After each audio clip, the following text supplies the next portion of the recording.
Internacionales de Información Financiera NIF para pequeñas y medianas entidades. Sección 2. Conceptos y principios fundamentales. Alcance. 2.1. Esta sección describe el objetivo de los estados financieros de las pequeñas y medianas entidades pymes y las cualidades que hacen que la información de los estados financieros de las pymes sea útil.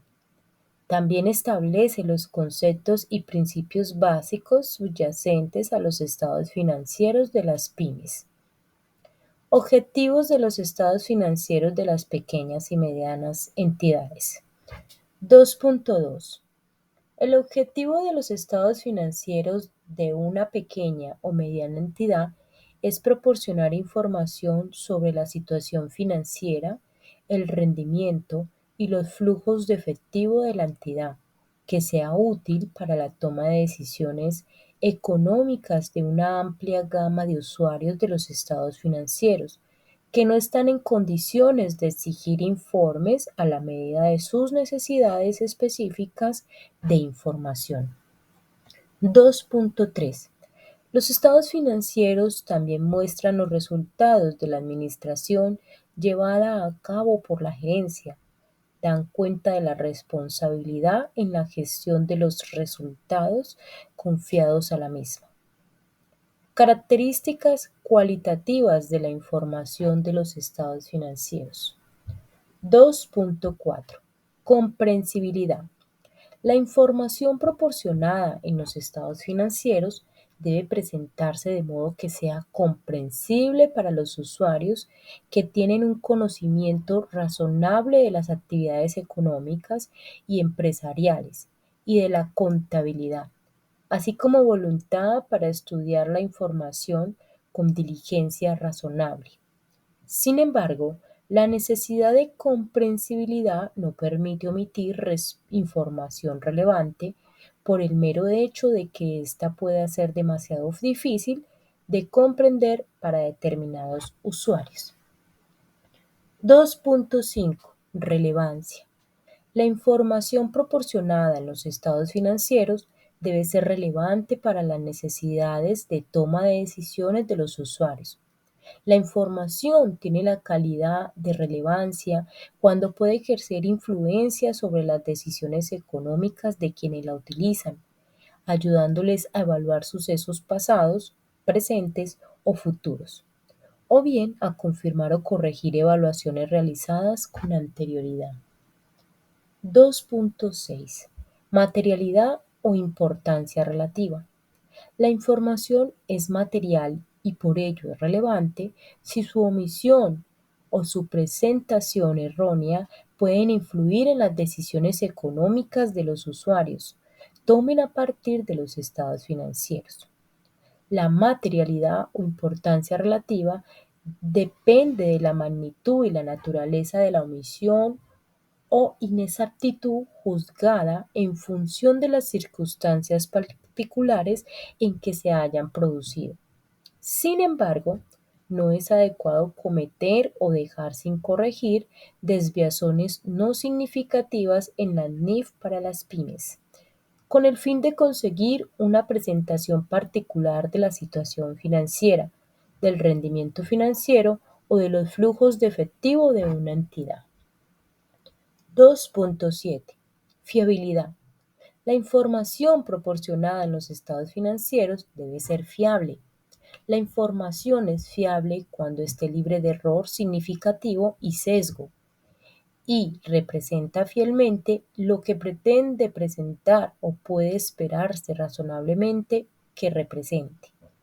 Los estados financieros no están libres de sesgo, es decir, no son neutrales. Si, debido a la selección o presentación de la información, pretenden influir en la toma de decisiones o en la formación de un juicio para conseguir un resultado o desenlace predeterminado. 2.8. La esencia sobre la forma. Las transacciones y demás sucesos y condiciones deben contabilizarse y presentarse de acuerdo con su esencia. y no solamente en consideración a su forma legal. Esto mejora la fiabilidad de los estados financieros. 2.9. Prudencia. Las incertidumbres que inevitablemente rodean muchos sucesos y circunstancias se reconocen mediante la revelación de información acerca de su naturaleza y extensión, así como por el ejercicio de prudencia en la preparación de los estados financieros. Prudencia es la inclusión de un cierto grado de precaución al realizar los juicios necesarios para efectuar las estimaciones requeridas bajo condiciones de incertidumbre, de forma que los activos o los ingresos no se expresen en exceso y los pasivos o los gastos no se expresen en defecto. Sin embargo, el ejercicio de la prudencia no permite la infravaloración deliberada de activos o ingresos o la sobrevaloración deliberada de pasivos o gastos. En síntesis, la prudencia no permite el sesgo. 2.10. Integridad. Para ser fiable, la información en los estados financieros debe ser completa dentro de los límites de la importancia relativa y el costo. Una emisión puede causar que la información sea falsa o equivocada y por tanto no fiable y deficiente en términos de relevancia. 2.11. Comparabilidad.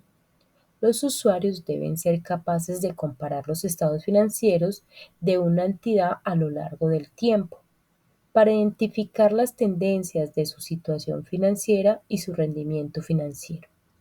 Los usuarios también deben ser capaces de comparar los estados financieros de entidades diferentes para evaluar su situación financiera, rendimiento y flujo de efectivo relativos.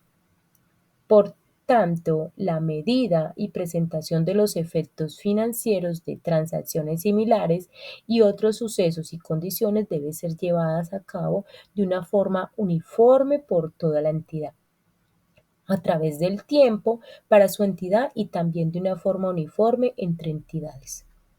Además, los usuarios deben estar informadas de las políticas contables empleadas en la preparación de los estados financieros, de cualquier cambio habido en dichas políticas y de los efectos de estos cambios. 2.12. Oportunidad. Para ser relevante, la información financiera debe ser capaz de influir en las decisiones económicas de los usuarios. La oportunidad implica proporcionar información dentro del periodo de tiempo para la decisión. Si hay un retraso indebido en la presentación de la información, ésta puede perder su relevancia. La gerencia puede necesitar sopesar los méritos relativos de la presentación a tiempo frente al suministro de información fiable. Al conseguir un equilibrio entre relevancia y fiabilidad, la consideración decidida es como si se satisfacen entre mejor las necesidades de los usuarios cuando toman sus decisiones económicas. 2.13. Equilibrio entre costo y beneficio. Los beneficios derivados de la información deben exceder a los costos de suministrarla. La evaluación de beneficio y costo es sustancialmente un proceso de juicio. Además, los costos no son soportados necesariamente por quienes disfrutan de los beneficios y con frecuencia disfrutan de los beneficios de la información una amplia gama de usuarios externos. 2.14. La información financiera ayuda a los suministradores de capital a tomar mejores decisiones, lo que deriva de un funcionamiento más eficiente de los mercados de capitales y un costo inferior del capital para la economía en su conjunto. Las entidades individuales también disfrutan de beneficios, entre los que se incluyen un mejor acceso a los mercados de capitales, un efecto favorable sobre las relaciones públicas y posiblemente un costo inferior del capital. Entre los beneficios también pueden incluirse mejores decisiones de la gerencia, porque la información financiera que se usa de forma interna a menudo se basa, por lo menos en parte de la información financiera preparada con propósito de información general. 2.14a. Esfuerzo y costo desproporcionados. Se especifica una excepción por esfuerzo o costo desproporcionado para algunos requerimientos de esta norma. Esta excepción no se usará para otros requerimientos de esta norma. 2.14b. La consideración de si la obtención o determinación de la información necesaria para cumplir con un requerimiento involucraría esfuerzo o costo desproporcionado depende de las circunstancias específicas de la entidad y del juicio de la gerencia de los costos y beneficios de la aplicación de este requerimiento. Este juicio requiere la consideración de la forma en que puedan verse afectadas las decisiones económicas de los que esperan usar los estados financieros por no disponer de esa información. La aplicación de un requerimiento involucraría esfuerzos o costos desproporcionados por parte de una pyme. Si el crecimiento de costo, por ejemplo, honorarios de tasadores o esfuerzos adicional, por ejemplo, esfuerzos de los empleados, superan sustancialmente los beneficios que recibirían de tener esa información, quienes esperan usar los estados financieros de las pymes. Una evaluación del esfuerzo o costo desproporcionado por parte de una pyme, de acuerdo con esta norma, constituiría habitualmente un obstáculo menor que una evaluación del esfuerzo o costo desproporcionado por parte de una entidad con obligación pública de rendir cuentas, porque las pymes no rinden cuentas a terceros que actúan en el mercado. 2.14c. La evaluación de si un requerimiento involucraría esfuerzo o costo de proporcionado en el reconocimiento inicial en los estados financieros, por ejemplo, en la fecha de la transacción, debe basarse en información sobre los costos y beneficios del requerimiento en el momento del reconocimiento inicial. Si la sección, por ejemplo, o costo desproporcionado también se aplica a mediciones posteriores, el reconocimiento inicial, por ejemplo, la medición posterior de una partida, deberá realizarse una nueva evaluación del esfuerzo o costo desproporcionado en esta fecha posterior, sobre la base de la información disponible en dicha fecha. 2.14d.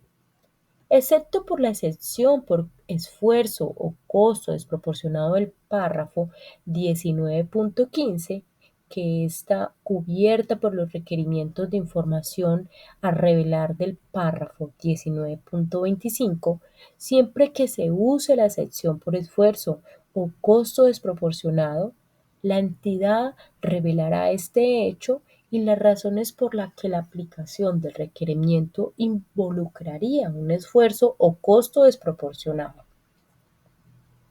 Situación financiera 2.15. La situación financiera de una entidad es la relación entre los activos, los pasivos y el patrimonio en una fecha concreta tal como se presenta en el estado de situación financiera. Estos se definen como siguiente. A. Un activo es un recurso controlado por la entidad como resultado de sucesos pasados, del que la entidad espera obtener en el futuro beneficios económicos. B. Un pasivo es una obligación presente de la entidad surgida a raíz de sucesos pasados, el vencimiento de la cual y para cancelarla, la entidad espera desprenderse de recursos que incorporan beneficios económicos. Y C. Patrimonio es la parte residual de los activos de la entidad una vez deducidos todos sus pasivos. 2.16. Es posible que algunas partidas que cumplen la definición de activo o pasivo no se reconozcan como activos o como pasivos en el estado de situación financiera, porque no satisfacen el criterio de reconocimiento establecido en los párrafos 2.27 a 2.32. En particular, la expectativa de que los beneficios económicos futuros fluirán a una entidad o desde ella debe ser suficientemente certera como para cumplir el criterio de probabilidad antes de que se reconozca un activo o un pasivo. Activos 2.17. Los beneficios económicos futuros de un activo son su potencial para contribuir directa o indirectamente a los flujos de efectivo y equivalentes al efectivo de la entidad. Estos flujos de efectivo pueden proceder de la utilización del activo o de su disposición. 2.18. Muchos activos, como por ejemplo las propiedades, plantas y equipo, son elementos tangibles. Sin embargo, la tangibilidad no es esencial para la existencia del activo. Algunos activos son intangibles. 2.19. Al determinar la existencia de un activo, el derecho de propiedad no es esencial. Así, por ejemplo, una propiedad mantenida en arrendamiento es un activo si la entidad controla los beneficios que se espera que fluyan de la propiedad. Pasivos. 2.20. Una característica esencial de un pasivo es que la entidad tiene una obligación presente de actuar de una forma determinada. La obligación puede ser una obligación legal o una obligación implícita.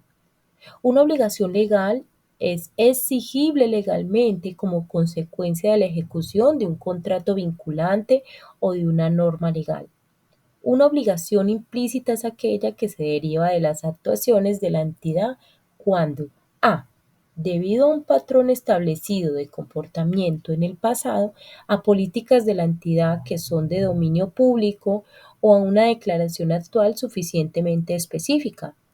La entidad haya puesto de manifiesto ante terceros que está dispuesta a aceptar cierto tipo de responsabilidad. Y b. Como consecuencia de lo anterior, la entidad haya creado una expectativa válida ante aquellos terceros con los que debe cumplir sus compromisos o responsabilidades. 2.21. La cancelación de una obligación presente implícita habitualmente el pago efectivo, la transferencia de otros activos, la presentación de servicios, la situación de esa obligación por otra o la conversión de la obligación en patrimonio. Una obligación puede cancelarse también por otros medios, tales como la renuncia o la pérdida de los derechos por parte del acreedor. Patrimonio. 2.22. El patrimonio es el resultado de los activos reconocidos menos los pasivos reconocidos. Se puede subclasificar en el estado de situación financiera. Por ejemplo, en una sociedad por acciones, las subclasificaciones pueden incluir fondos aportados por los accionistas, las ganancias acumuladas y partidas de otro resultado integral, reconocidas como componentes separados del patrimonio. Esta norma no establece cómo, cuándo o si los importes pueden transferirse entre componentes de patrimonio. Rendimiento 2.23. El rendimiento es la relación entre los ingresos y los gastos de una entidad durante el periodo sobre el que se informa. Esta norma permite que las entidades presenten el rendimiento de un único estado financiero, un estado del resultado integral, en dos estados financieros, un estado de resultados y un estado de resultado integral. El resultado integral total y el resultado se usan a medida de rendimiento o como la base de otras medidas, tales como el retorno de la inversión o las ganancias por acción. Los ingresos y los gastos se definen como sigue. A. Ingresos son los incrementos en los beneficios económicos producidos a lo largo del periodo sobre el que se informa en forma de entradas o incrementos de valor de los activos, o bien como decrementos de los pasivos, que dan como resultado aumentos del patrimonio, distintos de las relacionados en las importaciones de los propietarios. Y B, gastos son los decrementos en los beneficios económicos producidos a lo largo del periodo sobre el que se informa, en forma de salida o discriminaciones del valor de los activos, o bien por la generación o aumento de los pasivos, que dan como resultado decrementos en los patrimonios y distintos de los relacionados con las distribuciones realizadas a los propietarios. 2.24. El reconocimiento de los ingresos y los gastos se deriva directamente del reconocimiento y la medición de activos y pasivos. Las condiciones para el reconocimiento de ingresos y gastos son objetivos y discusión de los parágrafos 2.27 a 2.32. Ingresos. 2.25. La definición de ingresos, tanto a los ingresos de activos ordinarios a las ganancias. A. Los ingresos de actividades ordinarias surgen en el curso de las actividades ordinarias de una entidad y adoptan una gran variedad de nombres tales como ventas, comisiones, intereses, dividendos y regalías. B.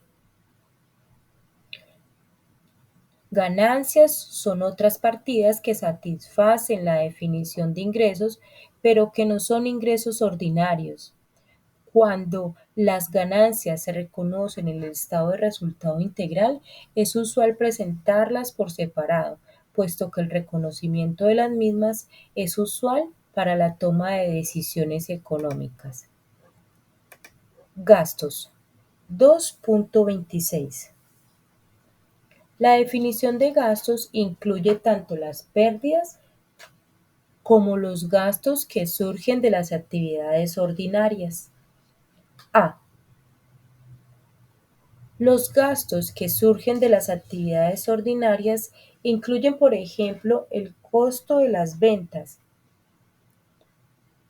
B. Las pérdidas son otras partidas que cumplen la definición de gastos y que pueden surgir en el curso de las actividades ordinarias.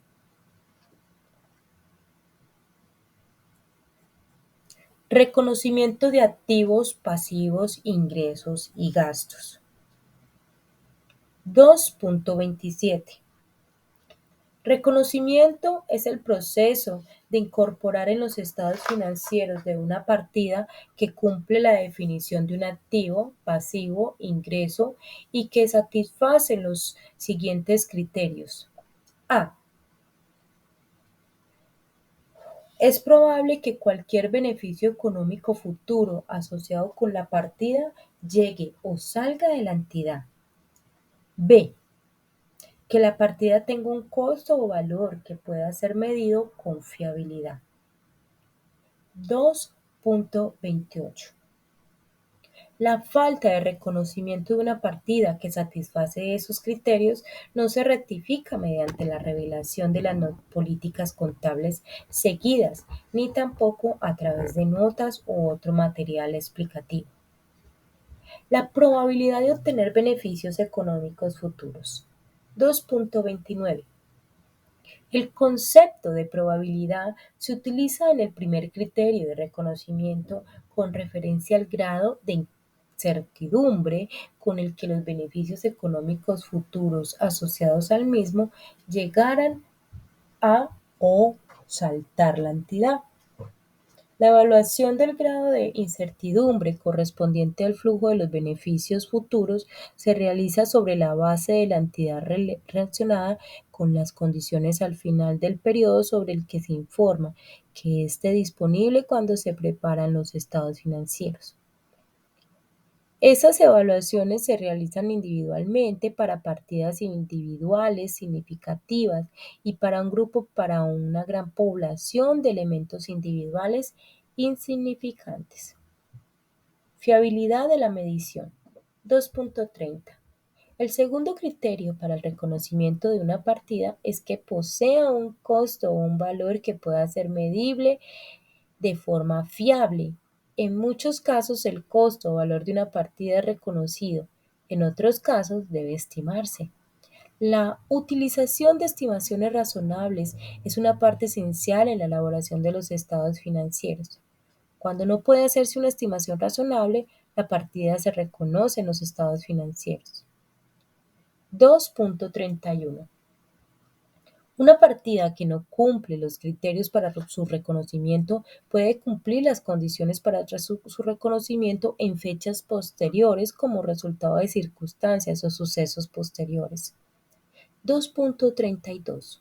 Una partida que no cumple los criterios para su reconocimiento puede, sin embargo, ser relevante a través de notas, material informativo o cuadros complementarios.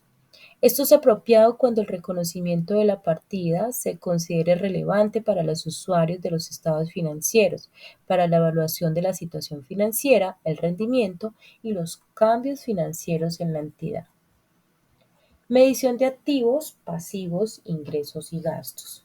2.33. Medición es el proceso de determinar los importes monetarios en que la entidad mide los activos, pasivos, ingresos y gastos en sus estados financieros. La medición involucra la selección de la base de medición. Esta para las NIF, específicamente la base de medición se utiliza para los activos, pasivos, ingresos y gastos. 2.34. Dos bases de medición habituales son el costo histórico y el valor razonable. A. Para los activos, el costo histórico es el que importe de efectivo equivalente al efectivo pagado o el valor razonable de la contraprestación entregada para adquirir el activo en el momento de su adquisición. Para los pasivos, el costo histórico es el importe de los recibos en efectivo o equivalentes al efectivo o el valor razonable de los activos. B. Valor razonable. El valor razonable es el importe por el cual puede ser intercambiado un activo o cancelado un pasivo entre un comprador y un vendedor, interesado o debidamente informado, que realizan una transacción en condiciones de independencia mutua.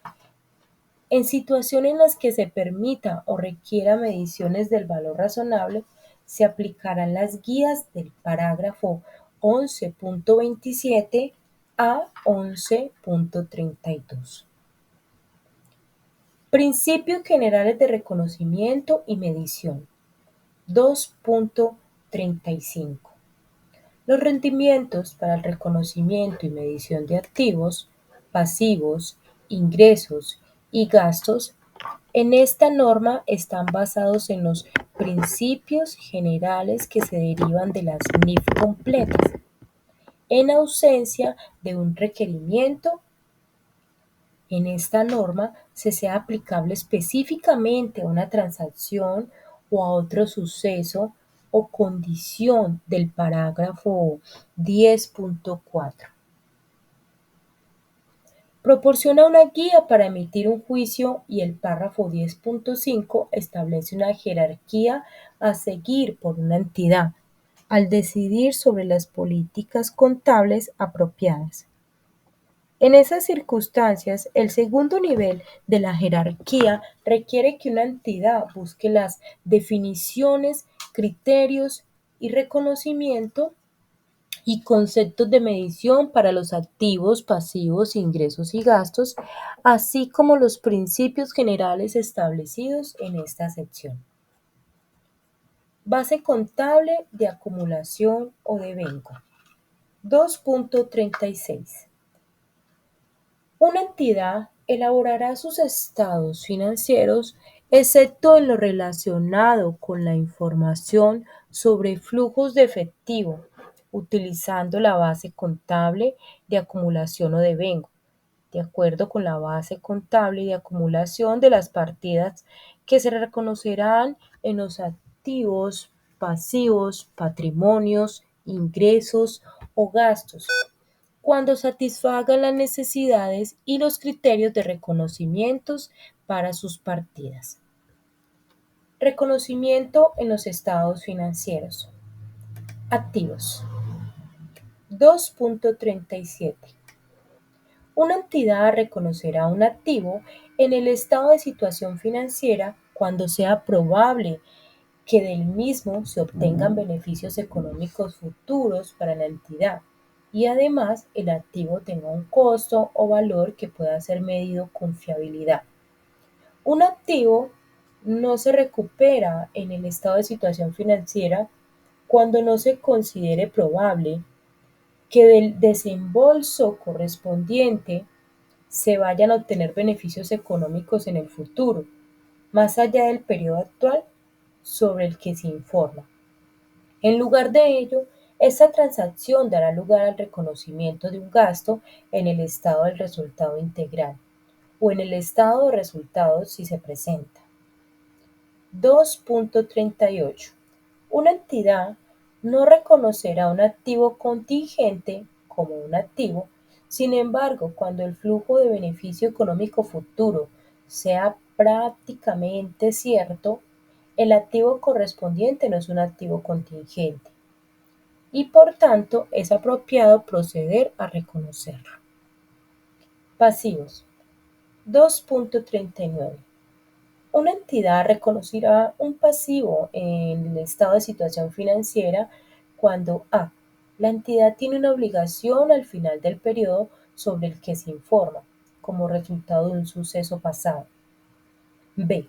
Es probable que se requiera a la entidad en la liquidación de la transferencia de recursos que incorporen beneficios económicos. Y C. El importe de la liquidación puede ser medirse de forma fiable. 2.40. Un pasivo contingente. Es una obligación posible pero incierta o una obligación presente que no está reconocida porque no cumple una o las dos condiciones de los aportes B y C del párrafo 2.39. Una entidad no reconocerá un pasivo contingente como pasivo, excepto en el caso de los pasivos contingentes de una adquirida en una combinación de negocios. Véase la sección 19, combinaciones de negocios, plusvalía. Ingresos. 2.41. El reconocimiento de los ingresos procede directamente al reconocimiento y la medición de activos y pasivos. Una entidad reconocerá un ingreso en el estado del resultado integral o en el estado de resultados si se presenta cuando haya surgido un incremento en los beneficios económicos futuros, relacionado con un incremento en un activo o un decremento en un pasivo, que pueda medirse con fiabilidad. Gastos. 2.42.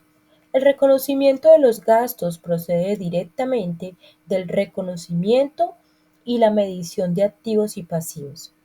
Una entidad reconocerá gastos en el estado del resultado integral o en el estado de resultados si se presenta cuando hayan surgido un decremento de los beneficios económicos futuros relacionados con un decremento o un activo o un incremento en un pasivo que puedan medirse con fiabilidad.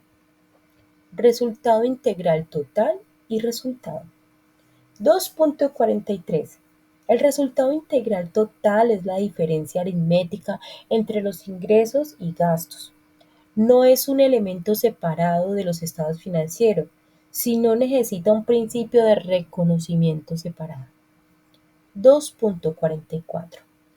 El resultado en la diferencia aritmética entre ingresos y gastos, distinto de las partidas de ingresos y gastos que esta norma clasifica como partidas de otros resultado integral, no es un elemento separado de los estados financieros, sino necesita un principio de reconocimiento separado.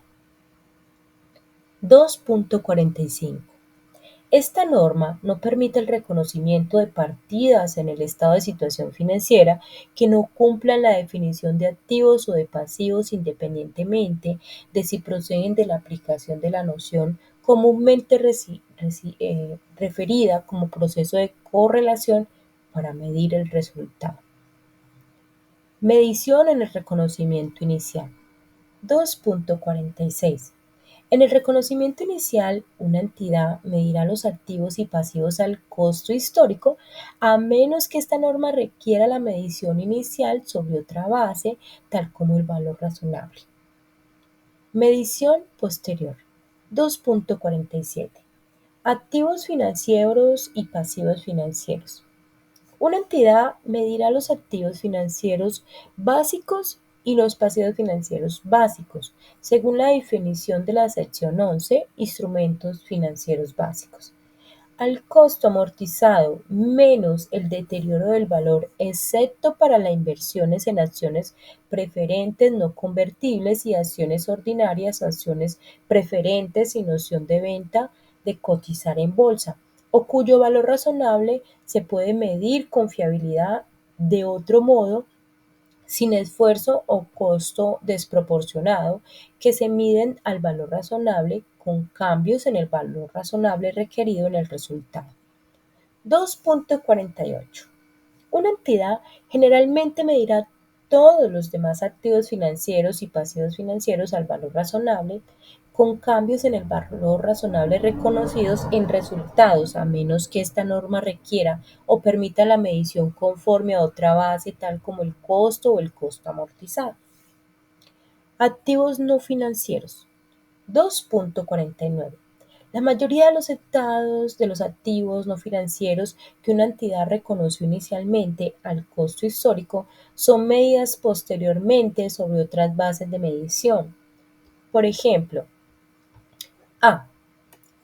Una entidad medirá la propiedad, planta y equipo al importe menor entre el costo menor cualquiera de depresión y deterioro del valor acumulado y el importe recuperable, modelo de costo, o el menor del importe relativo y el importe recuperable. B. Una entidad medirá los inventarios al importe que sea menor entre el costo y el precio de venta menos los costos de determinación y venta. C. Una entidad reconociera una partida por deterioro del valor relativa a activos no financieros que están en uso o mantenidos para la venta. La medición de activos a estos importes menores pretende asegurar que un activo no se mida a un importe mayor que la entidad espera recuperar por la venta o por el uso de activo. 2.50. Esta norma permite o requiere una medición al valor razonable para los siguientes tipos de activos no financieros.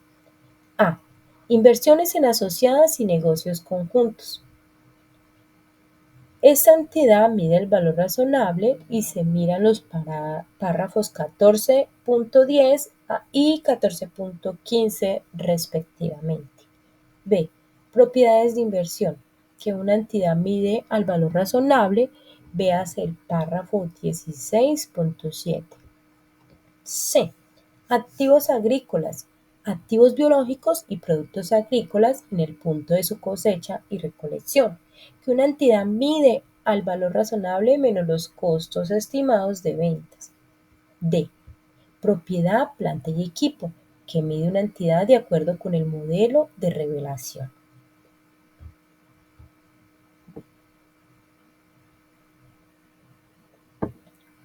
Pasivos distintos de los pasivos financieros. 2.51. La mayoría de los pasivos distintos de los pasivos financieros se medirán por la mejor estimación del importe que se requerirían para liquidar la obligación en la fecha sobre la que se informa. Compensación. 2.52. Una entidad no compensará activos y pasivos o ingresos y gastos a menos que así lo requiera o permita esta norma. A. La medición de activos por el importe neto de corrección valorativa no constituye un caso de compensación. Por ejemplo, correcciones de valor por obsolescencia en inventarios o correcciones por cuentas por cobrar incobrables. B.